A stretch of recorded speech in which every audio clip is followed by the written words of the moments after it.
दोस्तों, यदि आपको भी बालों में चिपचिपापन आता है, पसीना बहुत ज़्यादा आता है, बालों में स्मेल आने लगी है, बालों में फंगल इन्फेक्शन बढ़ता जा रहा है या फिर ज़्यादा बाल गिरने लगे हैं, तो आज का वीडियो आपके लिए है। क्योंकि आज हम जानने वाले हैं बालों की एक ऐसी बीमारी के बारे में जिसमें बालों में पसीना बहुत ज़्यादा आता है।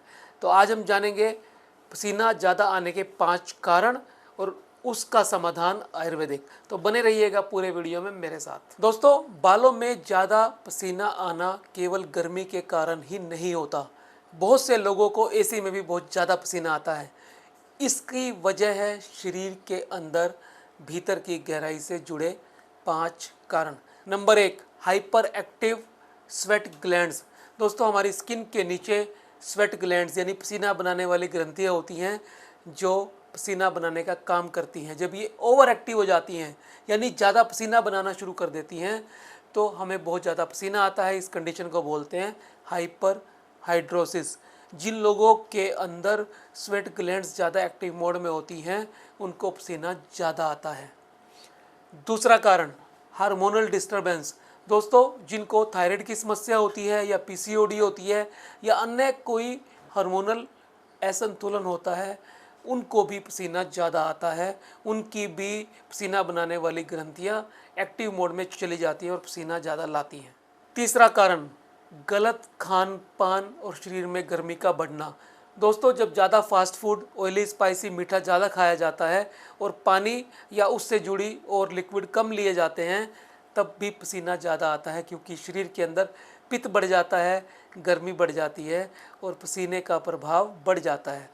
और नंबर 4 पर है ज़्यादा केमिकल वाले तेल और शैम्पू का इस्तेमाल। दोस्तों, जब इनका इस्तेमाल किया जाता है तो स्कैल्प ब्लॉक होना शुरू हो जाता है और पसीना बनना ज़्यादा होता है और पसीना रुक नहीं पाता, लगातार आता रहता है, क्योंकि स्वेट ग्लैंड्स ज़्यादा हाइपर एक्टिव मोड में चली जाती है।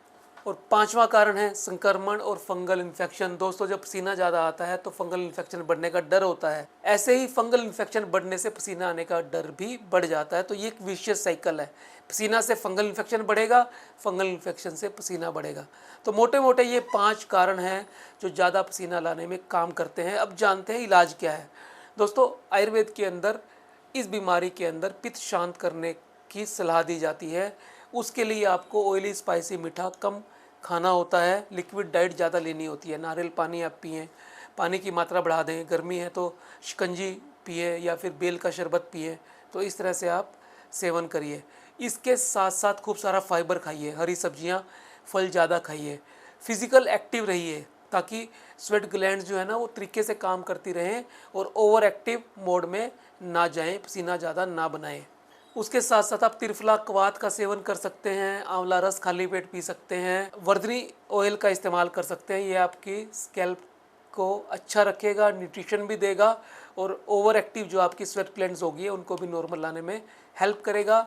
इसी तरह से VSCA का मल्टीपेप्टाइड सीरम आप इस्तेमाल कर सकते हैं। बालों को जो नुकसान पहुंचा है पसीने की वजह से, उससे ग्रोथ कम हो गई है, ये उस ग्रोथ को भी बढ़ाएगा और पसीने वाली ग्रंथि को भी कम एक्टिव मोड में लेके जाएगा। एक बहुत शानदार लेप है अरुणिका लेप, इसे आप वीकली लगाइए, इससे भी आपकी पसीने वाली ग्रंथियाँ कम काम करना शुरू कर देंगी। तो दोस्तों, आज के वीडियो में हमने समझा कि पसीना ज़्यादा किन 5 कारणों से आता है, उनको कंट्रोल करने के तरीके क्या हैं, उनके घरेलू उपचार क्या हैं और VSCA किस तरह से इसमें आपकी मदद कर सकता है। दोस्तों, यदि आपको बालों की और चमड़ी की कोई भी समस्या है तो VSCA आपकी मदद के लिए तैयार है। अभी VSCA की 20 क्लिनिक है नॉर्थ इंडिया के अंदर और हम तेज़ी से एक्सपेंशन करते जा रहे हैं। यदि आप चाहते हैं अपनी स्किन की समस्या से निजात पाना या फिर बालों की समस्या से निजात पाना तो आप क्लिनिक पे विज़िट कर सकते हैं या फिर आप ऑनलाइन कंसल्टेशन भी ले सकते हैं। नमस्कार।